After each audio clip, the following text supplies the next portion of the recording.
Bulk modulus, ठीक ना। इससे पहले हम लोग स्ट्रेन स्टेप कर्व पढ़ चुके हैं। यंग मॉडुलस क्या होता है वो भी हम लोगों ने देखा और उस पर कुछ न्यूमेरिकल भी हम सॉल्व किए हैं। ठीक, आज हम लोग को जो टॉपिक पढ़ना है वह है बल्क मॉडुलस। तो यंग मॉडुलस क्या था, कोई बता सकता है? यंग मॉडुलस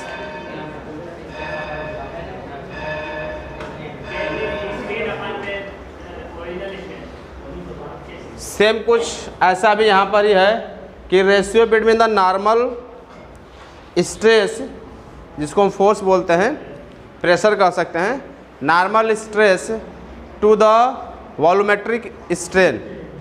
नॉर्मल स्ट्रेस और वॉल्यूमेट्रिक स्ट्रेन का जो रेशियो होता है उसको हम बोलते हैं बल्क मॉडुलस। ठीक, मॉडुलस ऑफ वेलोसिटी या मॉडुलस ऑफ शेप आपको मैंने बताया था। बल्क मॉडुलस को हम B से डिनोट करते हैं। जैसे सपोज दैट कि ये कोई लिक्विड्स, ये कोई विजिल हो और इसमें मैंने क्या किया कि एक वाटर फिलअप कर दिया। ठीक, और यहाँ पर मैंने एक बैलून ले लिया जिसके अंदर हवा पहले से भरा हुआ है। कुछ बैलून मैंने ऐसा ले लिया। ठीक, बाहर इसका जो वॉल्यूम होगा, हम सपोज कर लेंगे कि इसका वॉल्यूम जो है बाहर V है। ठीक, और अब इसको उठाकर क्या करेंगे कि इस लिक्विड्स के अंदर, जो अंदर लिक्विड्स है, इस लिक्विड्स के अंदर इसको हम रखेंगे।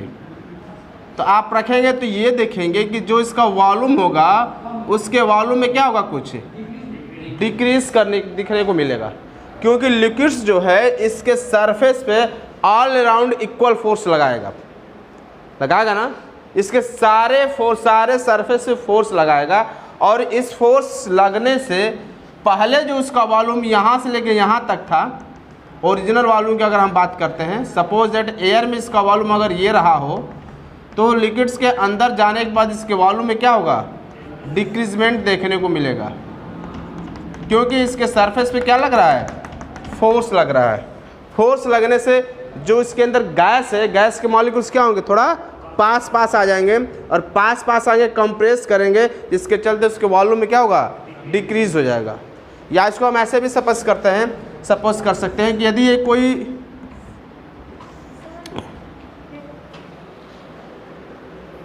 हम सपोज कर लेंगे कोई ये ऑब्जेक्ट है, ठीक, जिसके चारों तरफ से इक्वल फोर्स लग रहा है।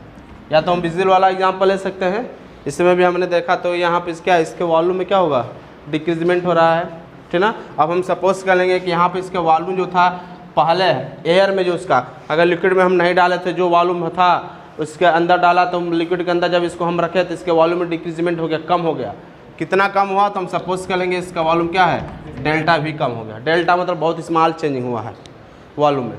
सेम कंडीशन हम यहाँ भी ले सकते हैं कि अगर इसके ऊपर हम फोर्स लगा रहे हैं, equal force all the faces, कोई क्यूब ही हो, सपोज कर लीजिए कि कोई क्यूब है, उसके चारों फेसेस पे से ये रूम है और रूम के चारों वाल पर इधर से दो तरफ से या दो तरफ इधर से फोर्स लगाया जाए, इक्वल फोर्स लगाया जाए, तो क्या होगा, इधर से भी कम होगा और इधर से कम होगा, जिससे चलते इसके वॉल्यूम में क्या होगा, आपका ये डिक्रीजमेंट हो जाएगा, कमी होगा, कम होगा ना, क्योंकि उसका लेंथ भी कम हो जाएगा और उसका ब्रेथ भी। इक्वल फोर्स लग रहा है कंडीशंस। हाँ,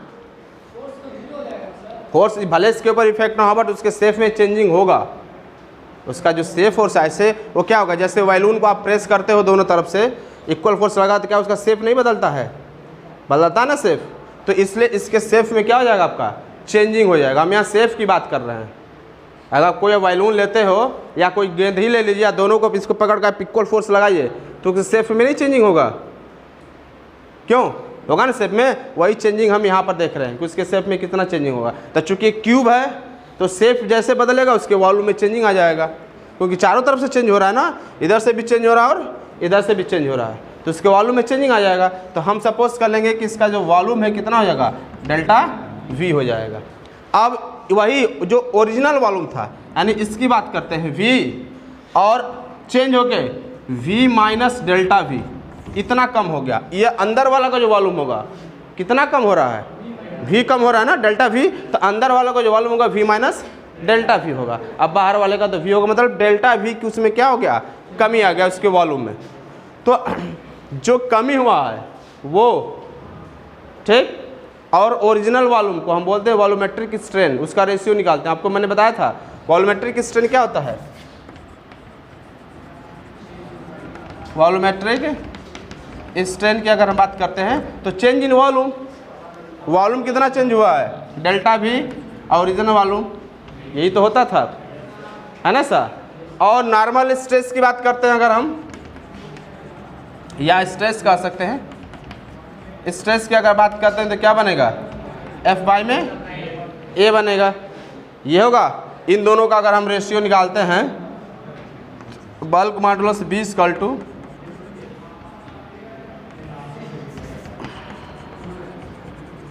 नॉर्मल स्ट्रेस बाई में वॉल्यूमेट्रिक स्ट्रेन, वॉल्यूमेट्रिक स्ट्रेन क्या हो जाएगा, B equal to normal stress, stress equal to क्या होता है, एफ बाई में ए होता है। अगर हम स्ट्रेस की बात करते हैं तो stress equal to F by में ए होगा। तो यहाँ नॉर्मल स्ट्रेस या स्ट्रेस कह लीजिए, ठीक है, जिसको टेंसिल स्ट्रेस कहते थे आप, क्या हो जाएगा, एफ बाई में ए अपान डेल्टा वी बाई में वॉल्यूमेट्रिक स्ट्रेन क्या है आपका, ये है ना, डेल्टा वी बाई में बी। और यहाँ पर माइनस लगाते हैं, माइनस लगाएगा मेन मतलब ये है कि इसके वॉल्यूम में क्या हो गया, कमी आ रहा है, डिक्रीज कर रहा है वॉल्यूम, इसलिए मैंने क्या किया यहाँ पर माइनस लगा दिया। अगर इंक्रीज करता तो ऐसे ही रहने देते, या प्लस नहीं लगाते तो प्लस ही कंसिडर किया जाता उसको, बट चूंकि डिक्रीज कर रहा है इसका वॉल्यूम, इसलिए हम यहाँ पर क्या करेंगे, माइनस साइन लेकर चलेंगे। जो आपको ये दिखाता है, ये शो करता है कि जो हमने सेफ लिया है, जो हमने ऑब्जेक्ट लिया है, उसके ऑब्जेक्ट के वॉल्यूम में क्या हो रहा है, डिक्रीज हो रहा है, मतलब वॉल्यूम उसका कम हो रहा है, घट रहा है, ठीक। इसको हम क्या लिख सकते हैं, minus F by A into V by delta V, ऐसा होगा। और F by A equal to क्या होता है, जनरली प्रेशर होता है, तो इसको हम चाहें तो ऐसे यही हो जाएगा, बी इक्वल टू हम ऐसे भी लिख सकते हैं माइनस एफ बाई में A, B equal to minus F by में A V by delta we.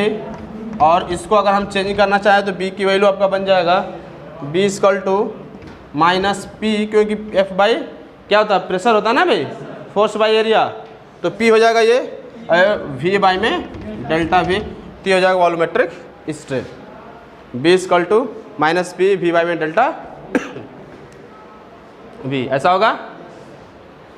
बाकी इसका हम यूनिट की बात करते हैं, तो यूनिट तो मैंने आपको कई बार बताया है, इसकी यूनिट होती है, इसकी यूनिट, तो इसकी यूनिट क्या होती है, न्यूटन मीटर पर, हाँ, m -2 हो जाएगा, ऐसा लिख सकते हैं।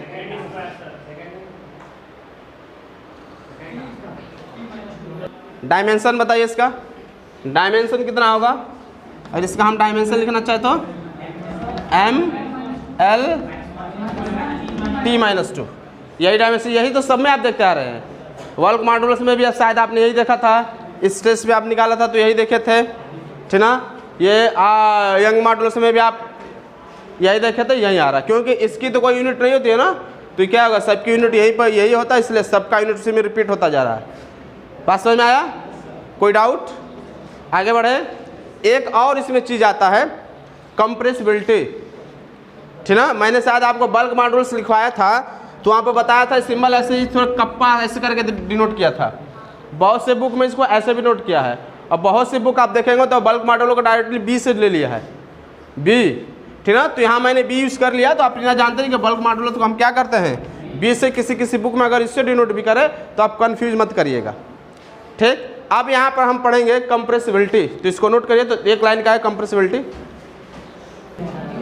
तो ये रहा हमारा बल्क मॉडुलस। आगे हम देखते हैं कंप्रेसिबिलिटी, ओके, तो हेडिंग लगाइए कंप्रेसिबिलिटी।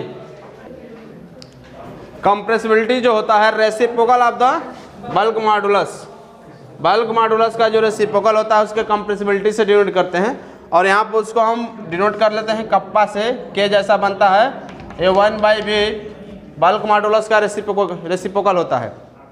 ठीक, तो लिख लेंगे reciprocal of the bulk modulus is called compressibility. तो इसकी यूनिट की बात अगर हम करते हैं तो आपको पता है बल्क मॉडुलस की यूनिट क्या होती है, न्यूटन पर -2, इसको ऊपर ले जाएंगे तो n पर -1 m², इसकी यूनिट हो जाएगी। ओके, डायमेंशन क्या हो जाएगा, डायमेंशन क्या होता है बल्क मॉडुलस का, ml-1 t⁻², सारे को जब ऊपर ले जाएंगे तो m⁻⁻1, इसका पावर पॉजिटिव हो जाएगा, इसका पावर नेगेटिव हो जाएगा, -2 डायमेंशन ऑफ द कंप्रेसिबिलिटी, +2 हो जाएगा तो ये हो जाएगा प्लस, ये हो जाएगा कंप्रेसिबिलिटी। ठीक, नोट करिए इसे। तो एक क्वेश्चन सॉल्व करते हैं इस पर, बहुत अच्छा सा जो IIT में आया था क्वेश्चन, अभी सॉल्व करते हैं, इसको नोट करिए। क्वेश्चन आपके सामने है, pressure of the medium change by 1.01 × 10⁵ pascal to 1.165 × 10⁵ pascal and change in volume is 10%। Pressure जो है मीडियम का, गुड, प्रेशर जो है मीडियम का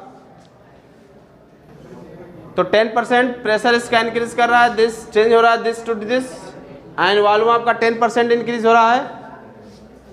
तो bulk modulus very simple question है, प्रेशर क्या होगा मेरा, P = कितना चेंज हो रहा है, 1.165 × 10⁵ माइनस कितना होगा प्रेशर, 1.01 × 10⁻, भाई प्रेशर बदल रहा है आपका, यहाँ से लेके यहाँ तक चेंज हो रहा है। तो हम देखेंगे कितना चेंज हुआ। जैसे हम कह सकते हैं कि पहले प्रेशर हमारा कितना था 10, अब प्रेशर हो गया 15, तो कितना चेंज हुआ, 15 - 10 क्या होगा, 5 का चेंजिंग हो गया, प्रेशर में चेंजिंग होगा ना। तो प्रेशर इसका चेंज हो रहा है, यहाँ से 1.11 से लेकर दिस पॉइंट तक प्रेशर में चेंजिंग हो रहा है। तो हम देखेंगे चेंज इन प्रेशर कितना होगा। तो पहले सब्ट्रैक्ट करेंगे इसको, तो सब्ट्रैक्ट करेंगे तो क्या आएगा रिजल्ट, 5 and 1.0 × 10⁵ पास्कल का ये प्रेशर होगा। सब्ट्रैक्ट करेंगे तो यही आएगा। ठीक, अब आपको इसमें दे रखा है क्या, volume, change in volume is 10%। तो चेंज इन वॉल्यूम 10% दे रखा, मतलब आपको यहाँ पर डायरेक्टली डेल्टा V/, में V की वैल्यू दे रखा है 10%। चेंज इन वॉल्यूम मतलब आप ये मत समझिएगा कि सिर्फ डेल्टा V की वैल्यू दे रखा है, ठीक ना, डेल्टा V/V की वैल्यू आपको दे रखा 10%। ओके, तो यहाँ पर हम क्या निकालेंगे, 10% निकालेंगे तो 100% हटाएंगे तो, और ये शायद हो जाएगा 0.1, ठीक, 0.1, 10% निकालना है ना इसका। अब बल्क मॉडुलस V = क्या होता है, PV/, में डेल्टा V होगा ऐसा। आप इसको क्या लिख सकते हैं, डेल्टा V/, में V इसके नीचे कर देंगे, रेसिप्रोकल करेंगे तो V आएगा, थोड़ा चेंजिंग, क्योंकि हमें डेल्टा V/V की वैल्यू पता है, तो इसको डेल्टा V/V के रूप में कन्वर्ट करना पड़ेगा ताकि डायरेक्टली वैल्यू हम रख सकते हैं वहाँ पर, पुट कर सकें, नहीं तो वैसे भी आ जाएगा। इसका हमको थोड़ा रेसिप्रोकल करना पड़ेगा, V ऊपर हो जाएगा, ये फिर यहाँ पर डायरेक्ट इसका वैल्यू रखेंगे, उस तरह भी आ जाएगा, नहीं तो हम इसको ऐसे भी चेंज कर सकते हैं। क्यों,